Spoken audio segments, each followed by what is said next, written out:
రెండో విషయం, ఈ క్యాస్ట్ సెన్సెస్లో మాకు మేమే ఎక్కువ ఉన్నామని చెప్తున్నారు. మీరు ఎక్కువ ఉంటే మీ ఓట్లు మీరే వేసుకోరు, మేము ఉన్న కాడికి వేసుకుంటాం, మాకు సరిపోతాయి. ఈ ఎన్నికలు క్యాస్ట్ సెన్సస్ మీద రెఫరెండం ఎన్నికలు ఇవి.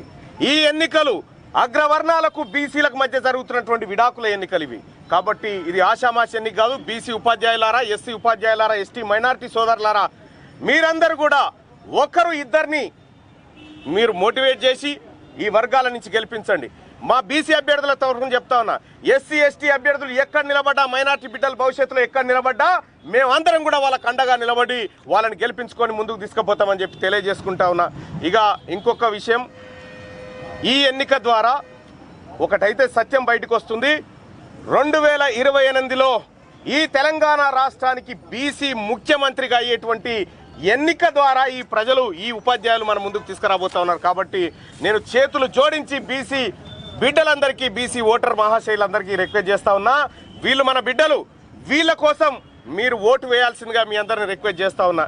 మళ్ళా ఒక ఆయన అంటాడు, మీ దాంట్లో 2-3 అభ్యర్థులు, వాళ్ళ దాంట్లో 4 నిలబడరు. 2000 ఓట్లోనే 4 నిలబడితే 20,000 ఓట్లలో కనీసం 20 మంది ఉండాల్సిందే. 2-3 నిలబడరు మా వాళ్ళు. కాబట్టి మా 2 అభ్యర్థులు, మా సోదరులు ఎవరైతే ఉన్నారో వీళ్ళు ఖచ్చితంగా వీళ్ళలోంచి ఒక అభ్యర్థి గెలవాల్సిందే, గెలిపించుకుంటామని చెప్పి తెలియజేస్తూ మీ మీడియా సోదరులకు కూడా చెప్తా ఉన్నాం, మీ ఇళ్ళల్లో ఎవరైనా టీచర్లు కూడా ఉంటే, మన సోదరులు, మన బీసీలు ఎవరైనా ఉంటే కూడా వాళ్ళకు కూడా తెలియజేయండి. ఇలా బీసీలంతా తెలంగాణ రాష్ట్రంలో ఒక్కటైరనేటువంటి విషయాన్ని వాళ్ళకి తెలియజేసి మన ఓట్లు మనకి వేయించేటువంటి కార్యక్రమం చేయాల్సిందిగా కోరుతా ఉన్నాం. ఈ ఎన్నికను అంత ఆషామాషిగా వదిలిపెట్టడానికి మేము సిద్ధంగా లేదు. నేను కానీ, మా సీనన్న కానీ, మా కృష్ణన్న కానీ, తెలంగాణ రాష్ట్రంలో ఉన్నటువంటి బీసీ బిడ్డలమంతా ఈ ఎన్నిక మా ఆత్మగౌరవం ఎన్నిక. ఈ ఎన్నిక మా ఏది బిగ్ క్లాస్ ఏదైతే బీసీ వర్గాలు ఉన్నాయో వీళ్ళ ఆత్మగౌరవ ఎన్నికగా చూస్తా ఉన్నాం.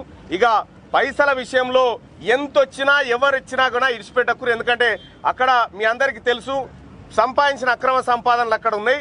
ఆ పైసలన్నీ రావాలి, ఇవ్వకపోతే కూడా చెప్పుర్రి, మాదే జిమ్మేదారి, ఇప్పిస్తాం వాళ్ళని పట్టుకొచ్చి. కాబట్టి ఈ ఎన్నికలు, ఎమ్మెల్సీ ఎన్నికల్లో గెలిచేటువంటి అభ్యర్థులు వీళ్ళు తప్ప ఇంకొకరు గెలవనీయం కూడా. ధన్యవాదాలు.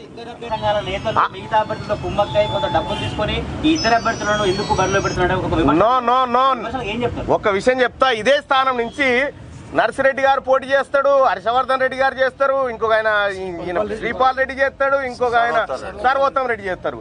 4 ఏకమై చేస్తారు అనుకుంటారు. అది ఇదంతా వాళ్ళ డ్రామా. మా అభ్యర్థులు 2 ఉన్నారు, రేపు పొద్దుగాల ఇంకో అభ్యర్థి తయారవుతాడు కదా మాకు ఆ స్థాయి అభ్యర్థి. సో కాబట్టి నేనేం చెప్తా ఉన్నానంటే, ఒకటైతే సత్యం, ఈ ఎన్నిక ప్రయారిటీ ఎన్నిక. ఈ ప్రయారిటీ ఎన్నికల్లో మా బిడ్డలను మేము తెర మీదకి తెచ్చినాము, మా బీసీ బిడ్డలను. ఖచ్చితంగా వీళ్ళలోంచి గెలుస్తారు. మా ఓటే వాళ్ళకు పోయినప్పుడు ఇంకా ఆడికేని గెలుస్తారు వాళ్ళు. మా ఓటే పోదు అక్కడ, మా బీసీల ఓటు అక్కడ పోయే ఛాన్సే లేదు, పోనీయం కూడా. మా ఓటు వీళ్ళ మధ్యలో ఉంటుంది. ఇంకా 2 అభ్యర్థులు కాదు, ఇంకో 2 కూడా ఏమన్నా మేము నామినేషన్ 2 ఏకం చేయొచ్చు కదా అని చెప్తా ఉన్నారు. ఇందులో ఓటు ట్రాన్స్ఫర్ సిస్టమ్ ఉంటుంది. ఒక ఓటు సుందరన్నకు పడ్డ ఫస్ట్ ప్రియారిటీ ఓటు మా రవాణాకు పడాలి, మా రవాణాకు పడ్డ ఫస్ట్ ప్రియారిటీ ఓటు ఇక్కడ పడుతుంది. ఈ 2 అభ్యర్థులు ఉన్నట్టే కదా, ఇంకిద్దరు ఉన్నా కూడా మాకు సేమే. ఎందుకు చీలిపోతాయి ఓట్లు? ఎందుకు చీలిపోతాయి? మా వాళ్ళే కదా అభ్యర్థులు. ఓటు ఫస్ట్ ప్రియారిటీకి ఎంత ప్రాధాన్యత ఉంటుందో సెకండ్ ప్రియారిటీ కూడా అంతే ప్రాధాన్యత ఉంటుంది. కాబట్టి ఇక్కడ ఓట్లు చీలిపోవడానికి ఎలాంటి ఆస్కారం లేదు. మా ఓటు గాలకి వేస్తే కదా చీలిపోతాను, వేసేది మా ఇంట్లోనేనా, ఈ ఇంటికో వేస్తాం. కాబట్టి ఇక మాకేం ఇబ్బంది లేదు. ఇంకా మా బీసీ బిడ్డలు ఎవరు నిలబడ్డా కూడా ఎట్టి పరిస్థితిలో మొదటి 2వ ప్రాధాన్యత ఓటు కానీ, ఏ ప్రాధాన్యత ఓటు కానీ వాళ్ళకి పోవడానికి వీల్లేదు, పోనీయం కూడా. గెలుపు మాదే. వరంగల్, నల్గొండ టీచర్ ఎమ్మెల్సీ గెలుపు మాదే, బీసీలదే. Thank you.